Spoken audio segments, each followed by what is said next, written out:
नमस्कार मंडळी राज्य सरकारच्या माध्यमातून शेतकऱ्यांना 2 लाख रुपयाची कर्जमाफी तर 50,000 रुपये प्रोत्साहनपर अनुदान. परंतु हे जे काही जी आर काढला, ही जी काही माहिती दिली, यामध्ये अशा काही जाचक अटी टाकलेल्या आहेत की त्यामध्ये कोणताही शेतकरी यामध्ये पात्र ठरणार नाही. खूप कमी शेतकरी यामध्ये पात्र ठरणार आहेत. त्यासाठी परत एकदा बच्चू कडू यांनी आपलं उपोषणाचं हत्यार हातात घेतलेलं आहे आणि शेतकऱ्यांच्या हितासाठी परत एकदा ते रस्त्यावरती उतरणार आहेत. आता बच्चू कडू यांनी नेमक्या कर्जमाफीच्या संदर्भात काय मागण्या केल्या? राज्य सरकार परत कर्जमाफीचा जो काही जी आर असेल तो बदलणार का? शेतकऱ्यांना प्रोत्साहनपर अनुदान 50,000च्या ऐवजी 1 लाख रुपये देणार का? आणि 2 लाख रुपये शेतकऱ्यांची कर्जमाफी सरसगट होणार का? नेमकं बच्चू कडू यांचं म्हणणं काय आणि राज्य सरकार यामध्ये फेरबदल करणार का, याचीच माहिती घेणारा हा व्हिडिओ. नक्कीच चॅनलवर नवीन असाल तर चॅनलला सबस्क्राईब करा. म्हणजे ज्या अर्थी शेतकऱ्यांच्या कर्जमाफीच्या संदर्भात बच्चू कडू यांनी काही महत्त्वाचे निर्णय घेतले, मोठ्या प्रमाणात शेतकरी रस्त्यावरती उतरले आणि राज्य सरकारने अर्थसंकल्पीय अधिवेशनात मुख्यमंत्री फडणवीस यांनी 2 लाख रुपयाची कर्जमाफी जाहीर केली. आणि जे काही बँकेचं कर्ज रेग्युलर भरतील अशा शेतकऱ्यांना 50,000 रुपयाचं प्रोत्साहनपर अनुदान, ही जी काही घोषणा झाली आणि परदेशी यांच्या नेतृत्वात जी काही समिती गठीत केलेली होती, त्या समितीचा अभ्यास झाल्यानंतर अक्षरशः शेतकऱ्यांची फसवणूक झालेली आहे.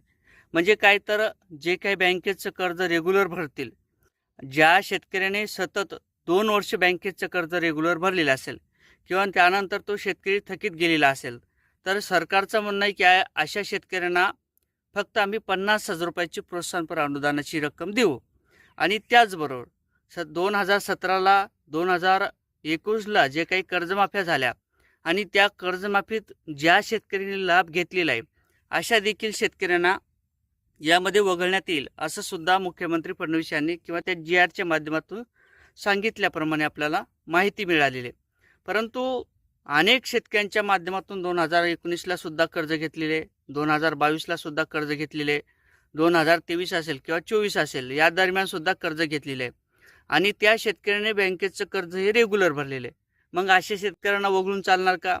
त्या संदर्भात बच्चू कडू यांचं म्हणणं आहे की जी काही बँकेचं कर्ज रेग्युलर भरतील अशा शेतकऱ्यांना सरसकट कर्जमाफी देण्यात यावी किंवा 1 लाख रुपयाचं प्रोत्साहनपर अनुदान देण्यात यावं. त्याचबरोबर विधवा महिला असेल, काही कुटुंबातील जे काही कर्ते व्यक्ती असेल, कुटुंब प्रमुख असेल, त्यांचं निधन झालेलं असेल, हे देखील शेतकरी कर्ज भरणार नाहीत. म्हणून देखील या शेतकऱ्यांना किंवा दिव्यांग शेतकऱ्यांना कोणत्याही प्रकारचे निकष न लावता कर्जमाफी सरसकट देण्यात यावी, अशी देखील मागणी केलेली आहे. आता त्याचबरोबर जे काही बँकेचं कर्ज रेग्युलर भरतील अशा शेतकऱ्यांना 1 लाख रुपयाचं अनुदान प्रोत्साहनपर आणि ज्या शेतकऱ्यांच्या माध्यमातून 2019च्या नंतर परत बँकेचं कर्ज घेतलं, 2022 किंवा 2024 किंवा 2025 या दरम्यान सुद्धा कोरोनाचा काळ आला, त्या बँकेचं कर्ज त्या शेतकऱ्यांना भरणं शक्य झालं नाही किंवा जी काही सततची नापिकी असेल किंवा पावसाचा खंड असेल या अभावी सुद्धा शेतकऱ्यांचं मोठ्या प्रमाणात नुकसान झालेलं आहे.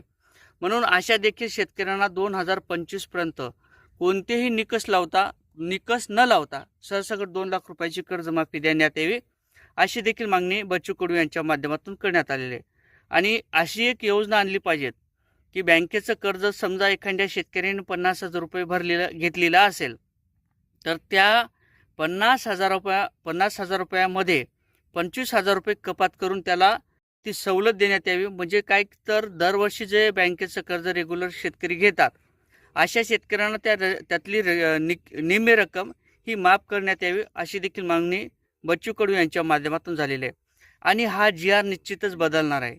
या जी आरमध्ये जे काही गोष्टी घडलेल्या आहेत, जे काही परदेशी यांच्या नेतृत्वात समिती गठीत केलेली आहे, यांनी मुळात अभ्यासच कसा केला, असा देखील सवाल बच्चू कडू यांचा आहे.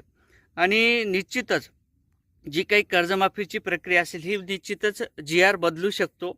कारण तर सरकारला माहिती आहे आतापर्यंत मराठा आरक्षणचा जो काही मुद्दा असेल त्याचं श्रेयसुद्धा इतर पक्षाला भाजप सरकारने घेऊ दिलं नाही.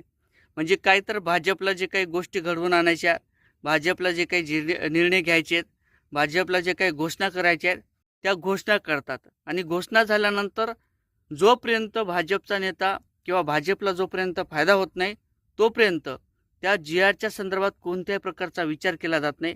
जसं की मराठा समाजाचं झालं, त्याबरोबर जे काही प्रसाद लाड असतील ते प्रसाद लाड गेल्यानंतर कुठेतरी मनोज जरांगे पाटील यांच्या जे काही मागण्या होत्या, रीतसर मागण्या, त्या कुठेतरी सरकारच्या माध्यमातून पूर्ण करण्याचं काम केलेलं आहे. अशाच पद्धतीने बच्चू कडू हे आता सत्तेत आहेत. एकनाथ शिंदे यांच्या शिवसेनेत गेलेले आहेत.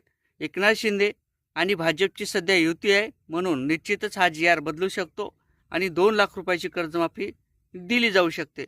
आता बघणं महत्त्वाचं असणार आहे, बच्चू कडू परत काय उठाव करतात, सरकारला कसं धारेवर धरतात आणि त्यानंतर सरकार काय निर्णय बदलते हे देखील पाहणं महत्त्वाचं ठरणार आहे. परंतु या संदर्भात तुम्हाला काय वाटते, कमेंट करा. जय शिवराय.